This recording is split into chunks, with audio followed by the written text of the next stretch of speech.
आखिरकार बांग्लादेश में अब किसके हाथ में सत्ता चली गई है। और वहीं दूसरी तरफ क्या एक साल पहले ही अमेरिका ने बतला दिया था। जानेंगे क्या चल रहा है। वहीं क्या बांग्लादेश के पीएम की गिरफ्तारी की मांग हो रही है। भारत अब क्या करेगा। जियोपॉलिटिक्स में बहुत कुछ चल रहा है। हमेशा की तरह जानने को मिलेगा बहुत कुछ। आइए जानते हैं इन खबरों को विस्तार से। बांग्लादेश की सेना के बड़े पदों पर मंगलवार को भारी उलटफेर किया गया है। सेना के अधिकारियों की जिम्मेदारी बदले जाने का ये काम बांग्लादेशी राष्ट्रपति मोहम्मद शहाबुद्दीन के संसद भंग करने की घोषणा के बाद किया गया है। ढाका ट्रिब्यून.com की रिपोर्ट के मुताबिक मंगलवार को बांग्लादेश की सेना के उच्च पदों पर काफी बदलाव किया गया है। एक मेजर जनरल की छुट्टी कर दी गई है। बांग्लादेश की पूर्व प्रधानमंत्री शेख हसीना के इस्तीफे और देश छोड़ने के बाद सेना का ये कदम काफी चौंकाने वाला है। शेख हसीना को बहुत ही मुश्किल हालातों में बांग्लादेश छोड़ना पड़ा है और उसके बाद वहां की राजनीति में कई चौंकाने वाले फैसले देखने को मिल रहे हैं। इस कड़ी में राजनीतिक उथल पुथल के बीच सेना में बड़ा फेरबदल किया गया है। हसीना के इस्तीफे के बाद सबसे बड़ी बात पूर्व प्रधानमंत्री और शेख हसीना की कट्टर विरोधी बांग्लादेश नेशनल पार्टी की नेता बेगम खालिदा जिया की जेल से रिहाई का फैसला है। खास बात यह है कि शेख हसीना के इस्तीफे की घोषणा भी बांग्लादेश की आर्मी चीफ वकारुज्जमान ने ही टेलीविजन पर आकर दी थी। उन्होंने कहा था कि वहां एक अंतरिम सरकार का गठन होगा। बांग्लादेश के सैन्य अफसरों में जो बदलाव हुआ है उसकी जानकारी इंटर सर्विसेज पब्लिक रिलेशंस की ओर से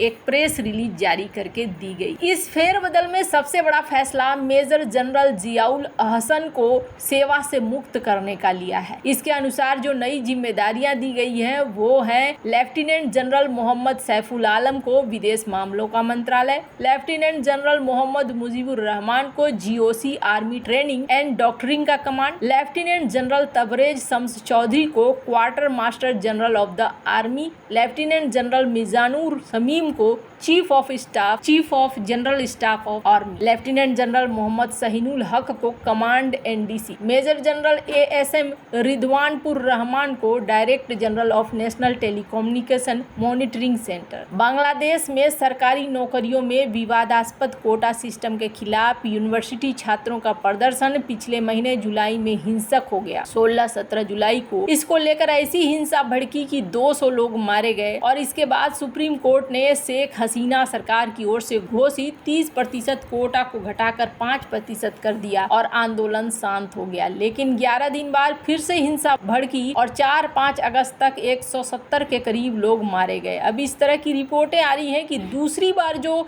हिंसा भड़की इसमें बाहरी देशों का हाथ था। मीडिया रिपोर्ट्स के मुताबिक हिंसा भड़काने में कई सारे बाहरी देश सक्रिय समर्थन दे रहे थे और कहा जा रहा है कि फंडिंग भी दे रहे थे। आपको बता दूं अब यहाँ पर 2 दिन हो चुका है बांग्लादेश की पूर्व प्रधानमंत्री शेख हसीना को मुल्क छोड़े, लेकिन उनका अगला ठिकाना कहाँ होगा अब तक साफ नहीं है। कहा जा रहा है ब्रिटेन उनके अनुरोध को स्वीकार करेगा, इसकी संभावना नहीं दिख रही है। जानकारी के मुताबिक ऐसा लग रहा है कि अमेरिका और ब्रिटेन दोनों एक ही पाले में दिख रहे हैं, इसकी संभावना नहीं दिख रही है। इसके बाद उनके पास यूरोप या अरब देशों को अपना ठिकाना चुनने का विकल्प हो सकता है। शेख हसीना सोमवार को दिल्ली के पास गाजियाबाद के हिंडन एयरबेस पर उतरी। वो अभी भारत में ही बताई जा रही है, लेकिन वो कहाँ है इसकी कोई आधिकारिक जानकारी नहीं दी गई है। वैसे सूचना मिली है कि अपनी बहन रेहाना सिद्दीकी के साथ किसी सेफ हाउस में है, जहाँ उन्हें घर जैसा माहौल मिल रहा है। वैसे खबरें हैं कि 48 घंटे में भारत से किसी अन्य देश के लिए रवाना हो सकती हैं। भारत पहुंचने पर उन्होंने लंदन में रहने के लिए ब्रिटेन से आग्रह किया था, लेकिन सूत्रों के मुताबिक वहां उन्हें शरण मिलने की संभावना नहीं दिख रही है। ऐसे में माना जा रहा है कि वो संयुक्त अरब अमीरात या सऊदी अरब को अपना अगला ठिकाना बनाने की सोच सकती हैं, जहां वो सुरक्षित रह सकती हैं। लेकिन वो सबसे पहले यूरोप में शरण मांग सकती हैं। इसके अलावा अमेरिका और भारत भी विकल्प हो सकता है, जहाँ उनके नजदीकी रिश्तेदार रह रहे हैं। मीडिया रिपोर्ट्स के मुताबिक यूके के अधिकारियों की ओर से तर्क दिया गया है कि जिन्हें अंतर्राष्ट्रीय सुरक्षा की जरूरत है, उन्हें सबसे पहले उस सुरक्षित देश देश में शरण मांगना चाहिए जहां वो सबसे पहले पहुंचते हैं, मतलब भारत की ओर इशारा है। सुरक्षा का ये सबसे तेज रास्ता है। हालांकि उन्होंने स्पष्ट नहीं किया कि हसीना ने यूके के लिए रेगुलर वीजा का आवेदन किया है कि नहीं किया है। लंदन ही क्यों जाना चाहती हैं शेख हसीना? शेख हसीना ने गाजियाबाद में उतरते ही ब्रिटेन के यात्रा की अनुमति मांगी थी ताकि वो बांग्लादेश एयरफोर्स के उसी विमान से लंदन पहुंच सके जो हिंडन एयरबेस लेकर पहुंचा था। उनके साथ दिल्ली आई उनकी बहन रेहाना के पास बांग्लादेश की दोहरी नागरिकता कानून के तहत यूके का पासपोर्ट। रेहाना की बेटी ट्यूलिप सिद्दीकी उत्तरी लंदन की एक सीट से लेबर पार्टी की मौजूदा सांसद भी है। वो ट्रेजरी और सिटी मिनिस्टर की इकोनॉमिक सेक्रेटरी भी है। यूरोप में फिनलैंड इसलिए शेख हसीना के लिए बेहतर विकल्प हो सकता है क्योंकि हेलेंस्की में रेहाना का बेटा रदवान मुजीब सिद्दीकी रहता है। हसीना वहाँ पहले भी जाती रही है। इसी तरीके से हसीना का बेटा सजीव वाजिद जोय अमेरिका के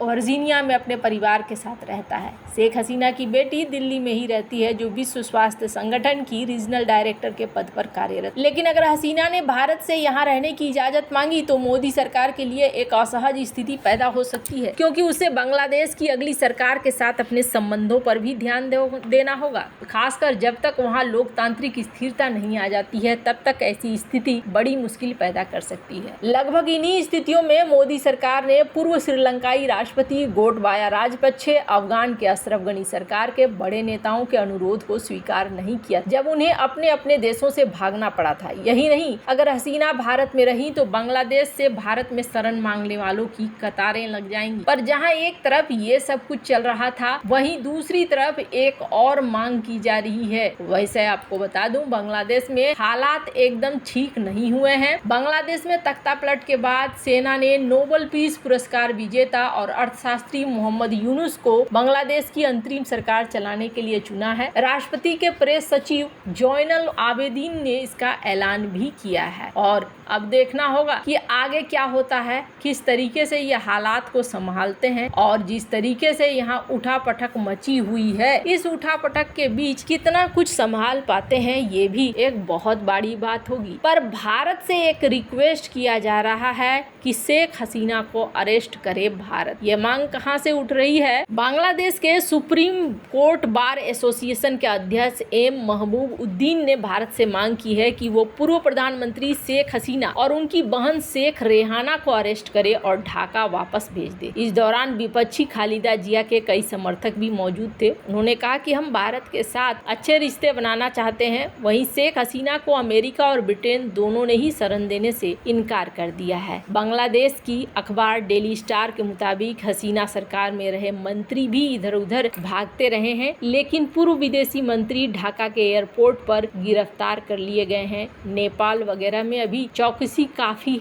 बढ़ा दी गई है। बांग्लादेश में बहुत सारी चीजें हो रही हैं। हिंसा अभी भी उसी तरीके से है। देश भर में निशाने पर हिंदू हैं। बांग्लादेश में फिल्म प्रोड्यूसर, एक्टर्स, इन सभी को निशाने पर लिया जा रहा है। चीजें एकदम से सुरक्षित नहीं हुई हैं। जिस तरीके से यहाँ माहौल बना है वो माहौल में बांग्लादेश में हायर सेकेंडरी स्कूल सर्टिफिकेट परीक्षा को भी स्थगित कर दिया गया है। बहुत सारी चीजें यहाँ पर हो गई हैं। अमेरिका ने भी अपने नागरिकों को बांग्लादेश की यात्रा न करने की सलाह दे दी है। वैसे आपको क्या लगता है इन सब मामले में? आपकी क्या राय है? कमेंट कर जरूर बताएं। जल्द मिलते हैं अगले वीडियो में नई खबर के साथ।